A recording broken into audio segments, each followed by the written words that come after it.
Ano yung ulam mo, Dasil? Mantika na bagong. Mantika at saka bagong? Kumakain ka ng ganyan? Ano naman? Ayaw mo lang magluto, pinagluluto kita ng ulam at papasok ka. Ayaw mo magluto, tapos ngayon ang ulam mo mantika at bagong. Masarap naman, di ba? Nasubukan din namin Dasil yung asin at saka tubig nung bata ko. Inuulam ko yan dati. Natry ko yun. Pinagluluto kita. Na-try mo? Hindi pa. Natry ko na yun kay Papa. Soy at saka mantika, paano? Ba't ganyan ang ulam mo? Mantika at saka bagong. Ayaw mo magluto ng ulam? Pinapabili kita ng ulam, ayaw mo. Anong oras? Ang aga pa lang, papasok ka. Hindi pa naman papasukan. Ayan yung kapatid ko.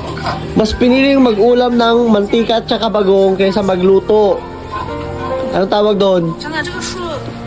Tamad. 吃的话一定是海王烧炸的。 Ano naman? Masarap? Magluto ka na, bisa mo. Kawawa ka naman dyan. Kumain na nga, ayaw ko. Lutuan mo ako kahit kwan. Galit mo naman. Hindi ko magluto ng kayo. Lutuan mo ako kahit di ka kakain ng kwan, ulam. Galit mo naman. Hindi ko magluto ng ulam ko, ikaw lutuan ko. Isa. Takat mo, isa ka pa dyan. Mamaya ka na kumain, magluto ka na muna ng ulam ko. Galing mo naman na, hindi ko magluto ng ulam mo. Di ba? Ang galing ng kapatid ko. Kasipag. Di ba? Kahit kumain na siya ng mantika at saka bagong, wag lang siya magluto. Ganon yung kapatid ko. Bakit nyo? Huwag ka na rin magbaon. Dapat ang baon mo lang 20 isang araw. Ganyan ako nung high school. Ha? Saan mabibili ang 20 mo? Malaki na yung 20 Dasil. Minsan pa nga 10 piso. 20 mo, dalawang candy. Di naman 5 piso, 4 naman ang candy. Baon ko. Anong baon ko? Masarap? Maramang, gusto ko buwan ka. Pinairal mo lang yung katamaran mo.